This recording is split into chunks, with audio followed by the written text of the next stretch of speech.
What's going on YouTube? Pokemon Radar here. Today we are going to talk about what I keep in my safety deposit box.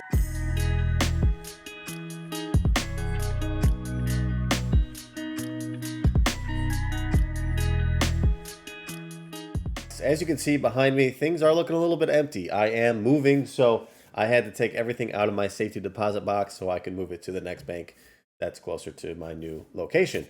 But yeah, this is just a quick little overview of what I keep in my safety deposit box. It's pretty fun. You know, there's things that you've probably seen before and things that you might have not seen before. Both valuable from a money standpoint and from a sentimental standpoint. So can't wait to show you guys. But first, I want to talk to you guys about Tcg Legends Expo. This is a brand new circuit event that's happening October 23rd and 24th in Richmond, Virginia. You can check it out at legendsexpo.com where you can get tickets. Check out vendor info or sponsorship info if you want to get a table and set up a vendor booth. We are doing a Dragon Ball Super Regionals, a Digimon Regionals, and a Ultimate Fighter System Nationals. There will also be a cool museum with a bunch of historic TCG items, as well as plenty of other interactive things to do at this event. So be sure to check it out, get your tickets now, and I will see you there. So let's jump right in to some of the items that I keep in my safety deposit box. We'll start with some things that you've probably seen before, things that I've shown off on the Instagram quite a bit. But we'll start off here with our trophy Pikachu. So we have a PSA 9 Mint, number 4 full art from 2016, PSA 7 number 4 from 2015, and a number 2 8.5 from 2014. So obvious reasons why these are kept at the safety deposit box. Really just expensive cards, and I don't like having them around all the time, even though they are fun to look at. We also have the 4 from CGC that I got graded. So these, again, are not mine. I am middlemaning these for a deal that was done that I set up, but this is a number 1, 2, 3, and 4 full art trophy, all from 2015. Again, super rare to find these in a complete set, and even on top of that, a complete set of the same year. So really cool to have these. Those will be sent off soon. What else do we have? We have a PSA 10 first edition Venusaur. This is also just up for sale, but I have kept it in my safety deposit box until now. So pretty cool right there. PSA 10 first ed, always cool to have. Next, we got some, these are recent purchases. I actually sold these. I got these from TCA Gaming. So we have some heavy first edition base set packs. Here is a full art set, guaranteed holos. I got these again for somebody, so these are no longer mine, but we got the heavy first edition base set art set right there, and we also have 3 additional ones. So we have 2 Venusaur arts. Of course, I wanted the Venusaur arts because that's where I find the Charizard, as well as the Charizard art. We have the weights on the back with the date and Rusty's name on it. I did take them out myself and weigh them to check, all in line perfectly. So that's really cool. Also, I have a personal one. This is a heavy Venusaur art pack from 2019. I bought 25 packs from a WotC employee with Swolpoke. We had 9 heavies. We sold off everything. I ended up keeping the 1. What's really cool is I opened up a Ninetales. He opened up a Clefairy. We've seen people open up Zapdos, Raichu, Poliwrath, Venusaur. And then we know from the other packs beforehand there was another Zapdos open. So some are unknown, but no Charizard yet. So hoping it's in there. These, to continue the path of first edition base set, well, this one here is a Shadowless. This is just an empty pack art. I opened this on the channel and pulled a Zapdos, which is one of my favorite holos from the base set. So I just kept this art. But this one right here is probably one of the most special things to me. This is the Venusaur pack that I opened up the Charizard back in 2019 at Frankensons with Swolpoke. Again, that video is here on my YouTube. But this pack art had the Charizard in it, and this is the pack that started the whole meme of Charizards are in Venusaur arts. So really cool. I'm happy that I kept this at least. This is the pack that had the Charizard in it. It's very sentimental to me right there, that pack. Next, we have some other random cards here. We have my one and only graded Dragon Ball Z card from Score. This is a limited edition Fusion Saga Vegito in a Beckett 9. I'm still sitting on all of my DBZ cards that I haven't graded yet. I know PSA hasn't started to distinguish limited from unlimited. Beckett is, obviously stuck in that place too where they're not accepting bulk. But Dragon Ball Z, very just underrated. I mean, I know it's a very, very strong opinion because I do have a position in this, but the ultra rares are so hard to pull. They're so nostalgic for the show. I mean, they're just cool. So yeah, if you wanted to get an ultra rare, it's 1 in 7 boxes, 10 boxes, depending on the set. And this card right here is just one of those favorites. So pretty happy to have that. And they're just hard to grade. They come out of the packs in terrible, terrible condition. Next, we have some signed cards.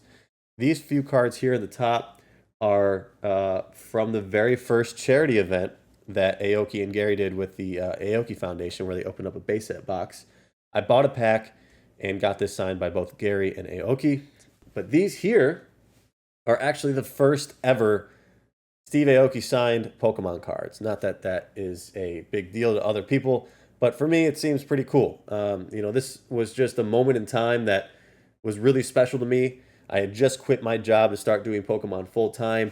Gary graciously allowed me to come hang out at this event, and things just clicked where I was able to help them out, be a part of the show in some ways, and then afterwards, I went up to Steve, showed him a binder of Japanese jungle fossil, like gym hero stuff, and he was just like wowed by it. I don't, he was brand new to Pokemon at that time. I don't think he had seen the Japanese cards before. He obviously knew what base set jungle fossil was, but I asked him to sign some cards, and he was just like shocked by how cool they were and asked me to hang out for a while. And me and him just hung out one-on-one, talking Pokemon, Dragon Ball Z, Sailor Moon, all different types of stuff until like 3 a.m. So that was just a really cool experience to me. Again, these were the very first Pokemon cards ever signed by Steve Aoki, and it's just really cool. I did give away one of them to my nephew, but these 5 here I've kept for myself. I'll probably give away a couple to friends like this Jolteon at some point, but I also had him sign the Naked Misty as a meme, of course. But yeah, we have those, really special to me.